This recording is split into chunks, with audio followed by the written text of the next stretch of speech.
Artists and Crafts online video, Baishi. Action. Hi Artists and Crafts families, Miss Jackie here. Today's artist is Baishi.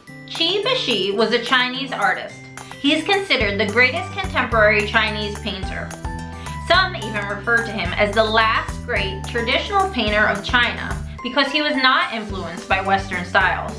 Baishi painted everything from insects to landscapes and often used watercolors. We love his philosophy on painting. He said, in speech, use language that people can understand.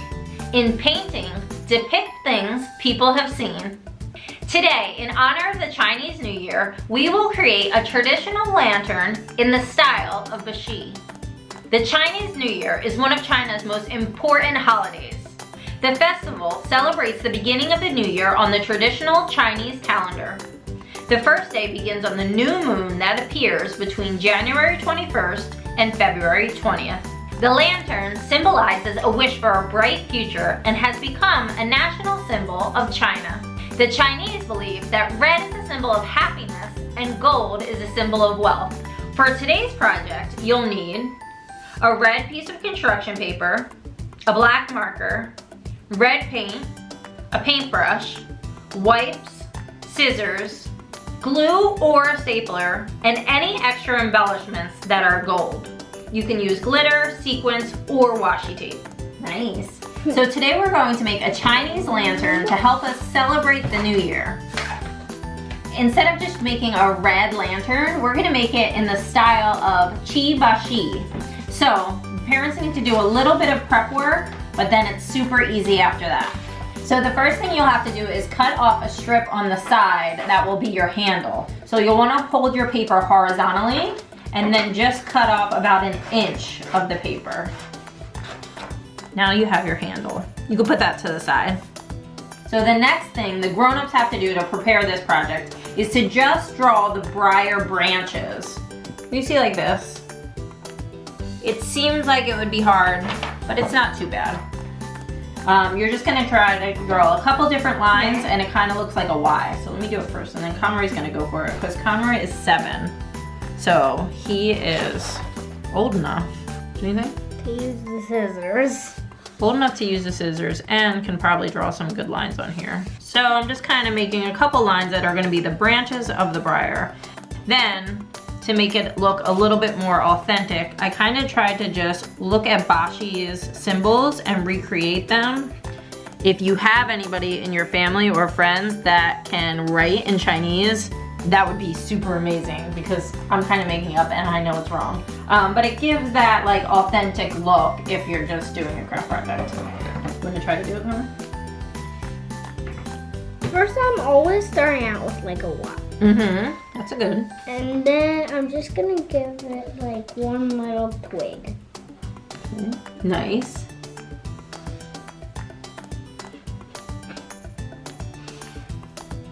Come out from the bottom.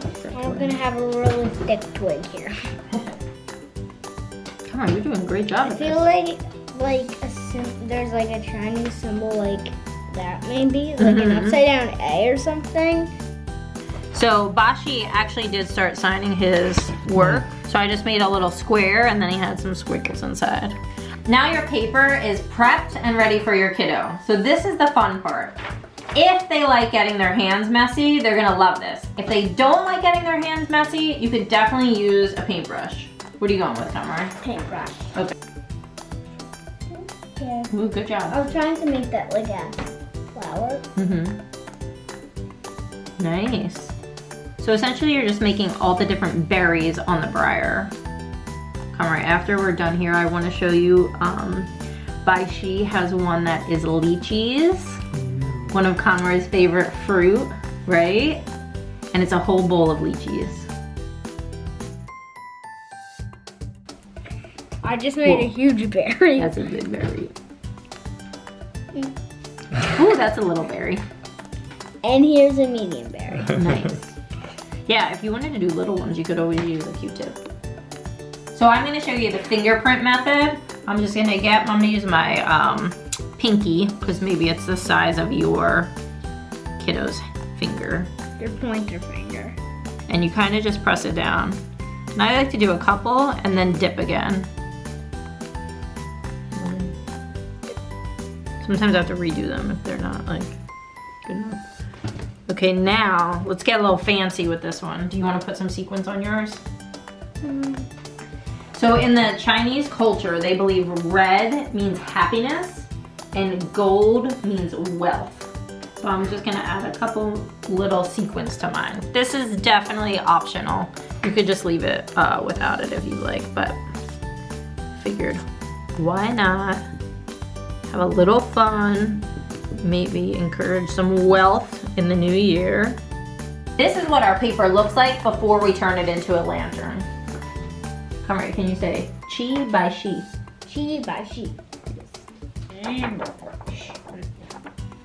So I do have to ask for some forgiveness. My Chinese symbols are not actually Chinese symbols. I did the best I could. I tried to just emulate what was on Qi Baishi's artwork. But I am excited because in our art class we have Melissa, who is Chinese, and I'm sure her mother Amanda is going to do an excellent job, and I cannot wait to see how their project turns out.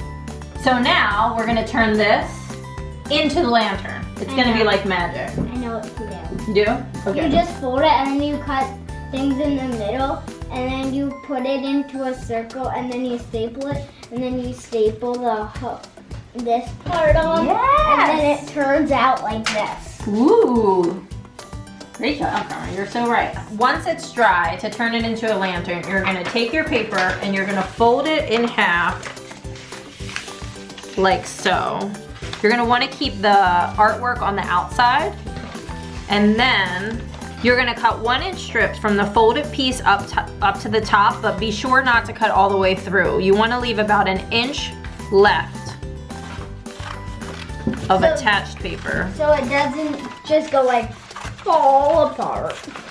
Yeah, if I went all the way through, I would just have a bunch of strips of paper. You want to keep about 1 inch left so that it is attached still.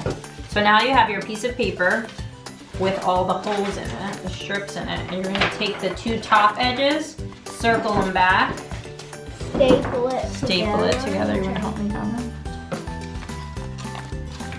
Wait, is this one Yeah. finger? No, it's not. Ooh, you're so strong. Okay, let me do this. 2 bottom ones.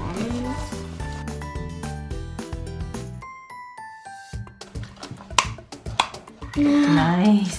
Then you're going to take your 1-inch strip from the beginning that we cut off and just staple that as well. And there you go, a Qi Baishi inspired Chinese lantern, just in time to celebrate the Chinese New Year. And don't forget, we want to see how yours turned out. So be sure to tag me on Instagram @artistsandcrafts. Send me an email, jack@lovejack.com, or better yet, you could join our live Zoom class. We're now teaching Wednesdays at 3:30 and Thursdays at 10 a.m. The link to register is below. Happy Chinese New Year! See you next time! Bye!